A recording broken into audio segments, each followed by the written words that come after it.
Confucianism. Are you the one who thinks that a black cat crossing your path of the morning brings bad luck? You might say it depends on whether you are a mun or a mouse. China's Grand Master of Wisdom, Confucius, had a little time for superstition. Instead he taught it is not the huge mountains on the horizon but the molehills before your feet that would bring about your downfall. All philosophers and peoples be Greece. It's Guy again. This time here to talk about one of the world's greatest philosophers and teachers, Confucius. Welcome to its history. Welcome to the world of deep thought. We believe Confucius lived between 551 and 479 BC. He was born in Lu province on the east coast of China. The area today is known as Shandong and was part of German Empire between 1898 and 1914. In China, he is known as Kung Fu-tse, meaning Master Kong. While he was still a young whippersnapper, he turned his house into school not for money but out of thirst for knowledge. In principle, anyone was welcome to learn history, poetry, etiquette, and ethics in Confucius's place. His fame grew as he moved his way through the government's offices, starting his buildings minister before moving on to justice minister and then acting as chancellor of Lu. It was the perfect opportunity for Master Kong to test out the basis of his theory on just rule. But then, individual Chinese feudal states were often at each other's necks and almost frequently at war.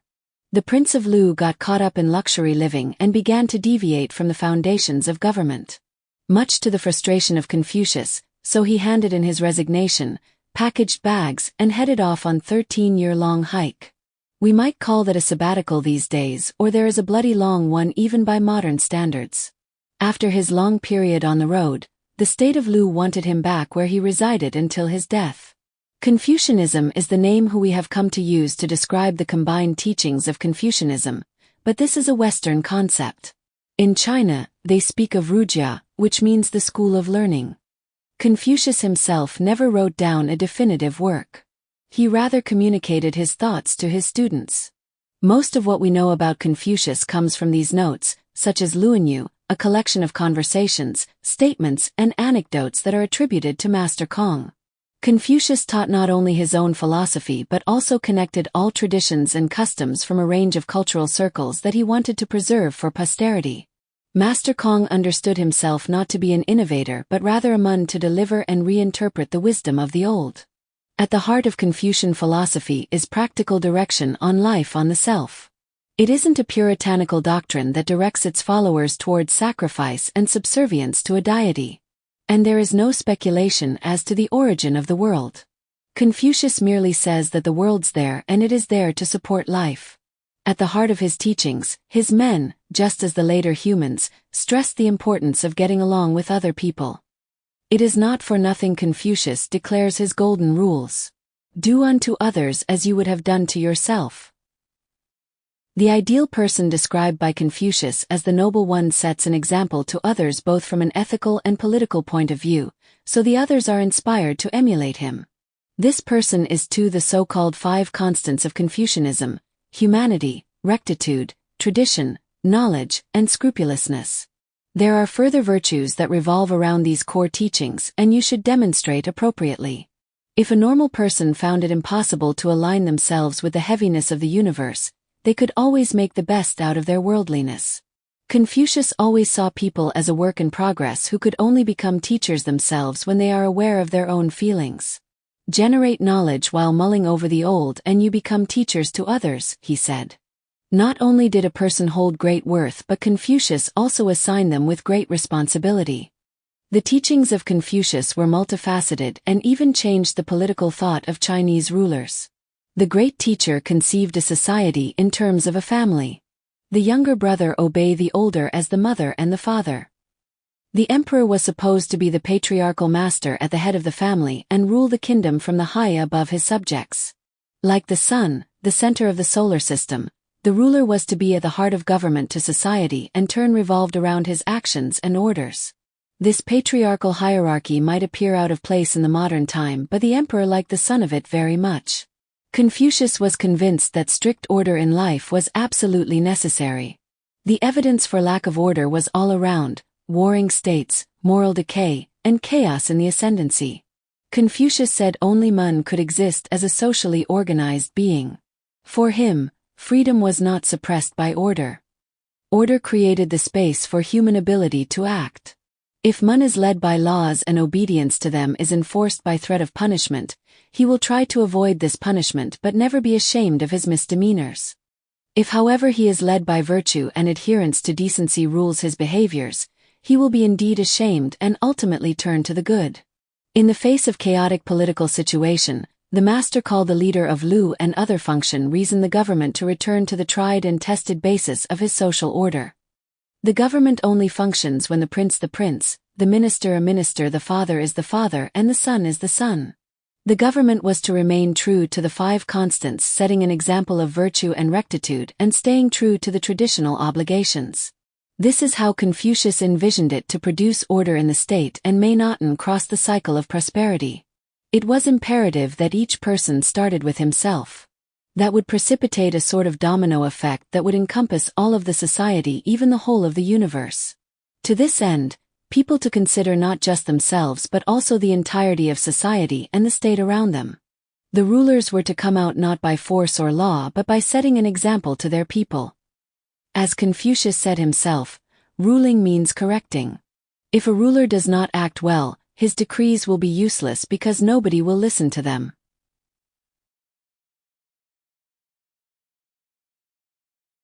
The transmission and development of the Confucian tradition. Key figures and their contributions. First, Confucius, founder of Confucianism. The Sage of Sages. 1. Core positioning as the founder of the Confucian school.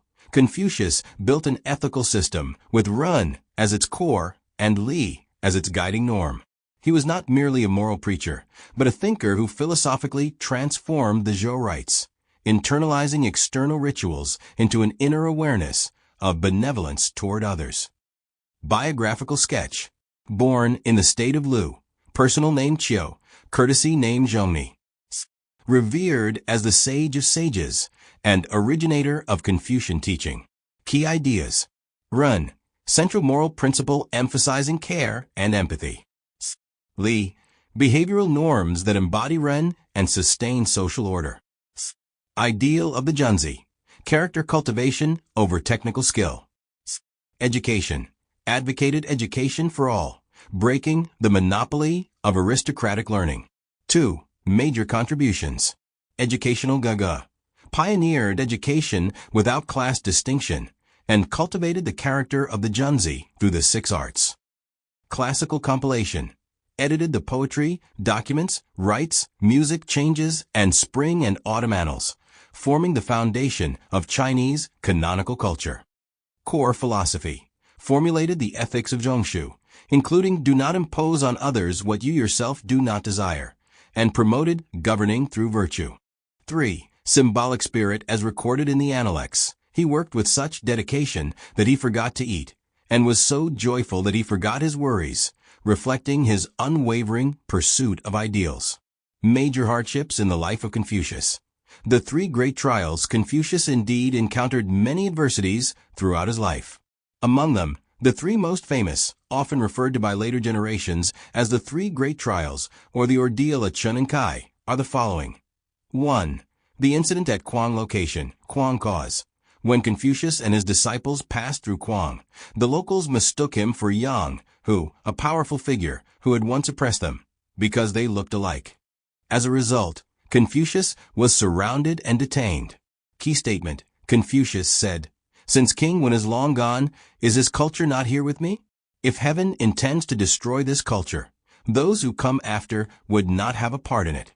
If heaven does not intend to destroy this culture, what can the people of Kuang do to me?" This reflects his deep trust in heaven's mandate. Outcome.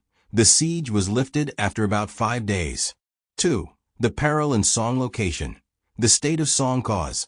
When Confucius and his disciples were practicing rituals under a large tree, Huan Tue, the Grand Marshal of Song and a political opponent, attempted to harm Confucius by ordering the tree to be cut down.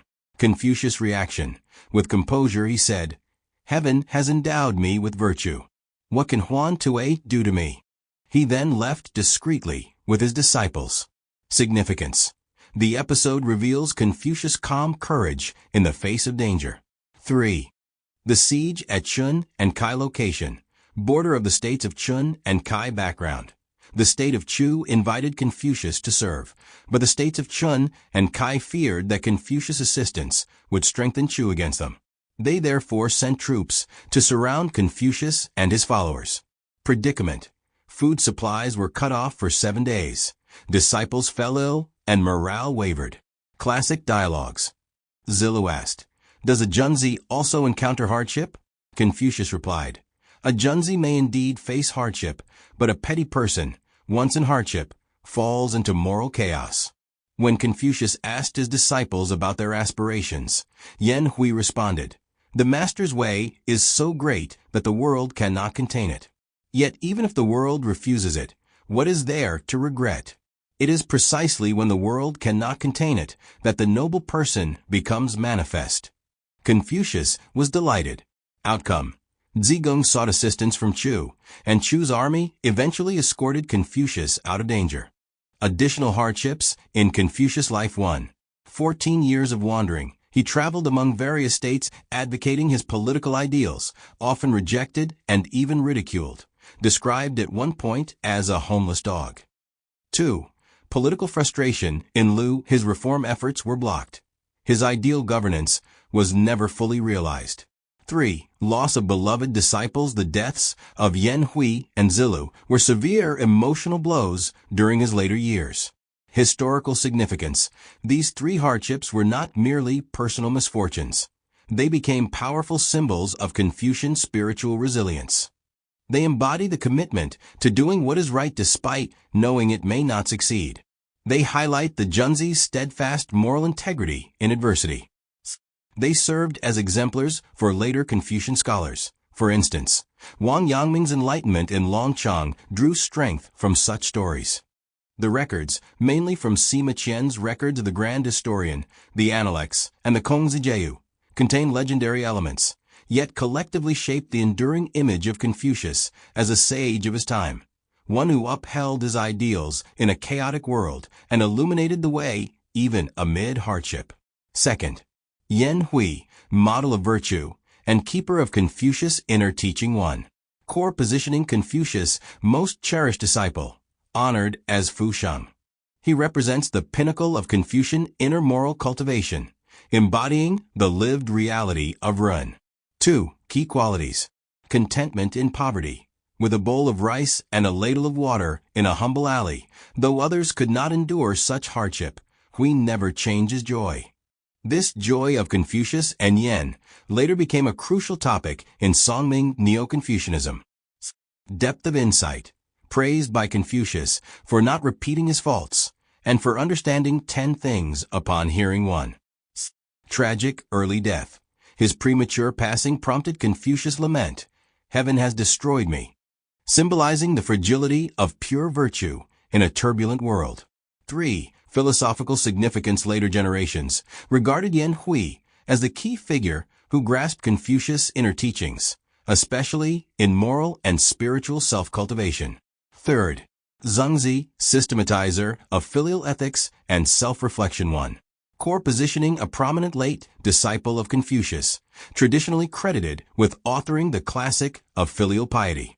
He laid the groundwork for the Confucian path from self-cultivation to social governance.